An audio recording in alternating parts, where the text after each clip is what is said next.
What's going up, horror fans? What's going up? What's going on, horror fans? I should say. I said what's going up. Today we're going to be looking at another horror movie. This is another actual kind of horror, horror comedy movie. This is The Return of the Living Dead. This has nothing to do with, any of George Romero's films, any of the Living Dead Romero films. But this is an awesome movie. Definitely worth picking up. I don't have the Blu-ray version. I am going to pick it up. This is just a regular DVD version. I picked this up as soon as it was available on DVD.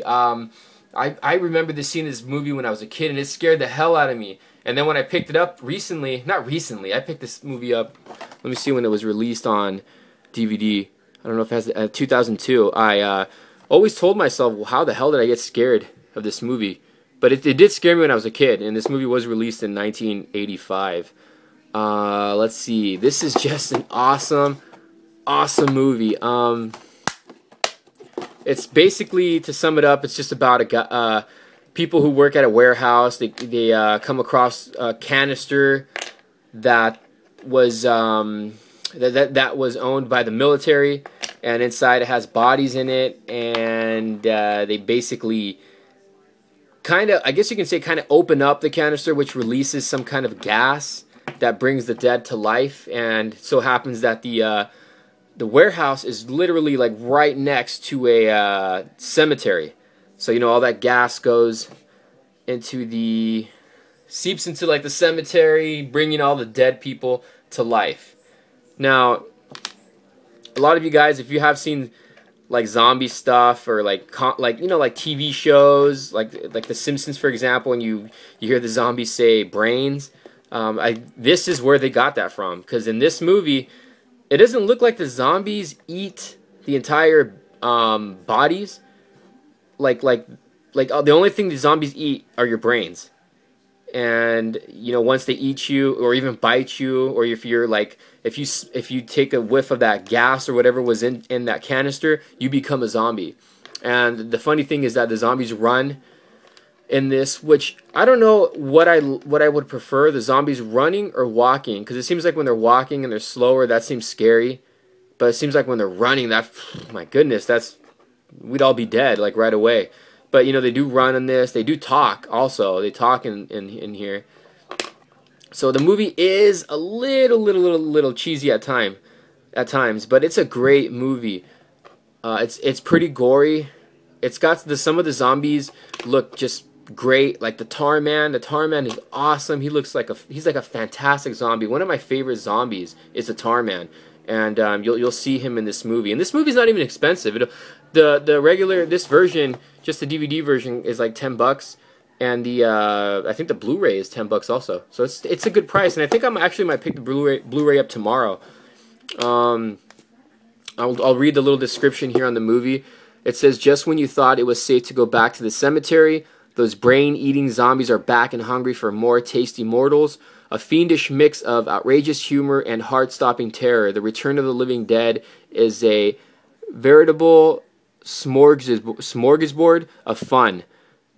L.A. Herald. Oh, this is a critic, I guess. Filled with skin-crawling jolts, eye-popping visuals, and relentless surprise.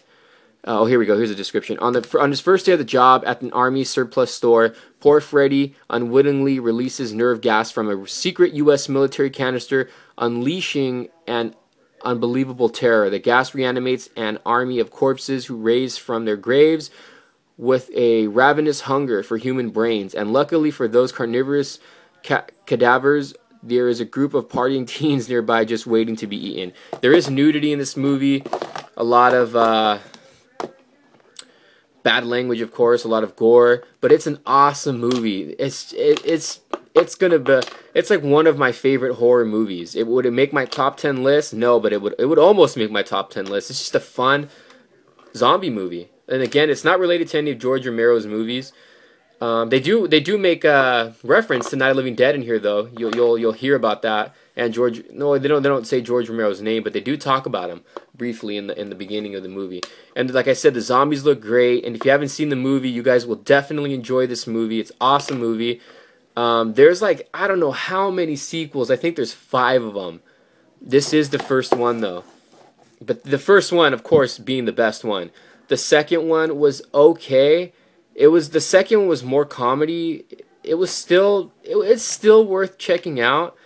Two of the main characters in this film are in the second one, but it's nothing compared to this one. It's way more over the top as far as like comedy goes, and it's a little cheesy, but it's still fun. It's still a fun movie. The rest of the series, I saw part 3, which was kind of stupid. Part 4, I think I saw on YouTube. Part 5, I didn't even bother. I don't even know how many films this movie a sequel has, or how many sequels this film has spawned. But it's a great movie. I do own the second one. I tried looking for it. I don't know where the hell where the hell it is. I own so many damn DVDs. But yeah, Return of the Living Dead, an awesome film. It's got some good special features on it. You know, it's got a commentary. It's got a Designing the Dead featurette. But yeah, you guys need to check this movie out, Return of the Living Dead. If you know, YouTube the trailer if you guys haven't seen it. It's an awesome movie. Not expensive at all. Is there a known cast in here? Not really. Not really. It's one of those 80s kind of indie movies. But still good. Still a great movie. Definitely worth checking out. Alright guys, today was another little film review I did. And that was, today we're taking a look at The Return of the Living Dead. An awesome movie to watch during the month of October, especially. Okay guys, thanks for checking out my videos, and we will see you soon. Take care.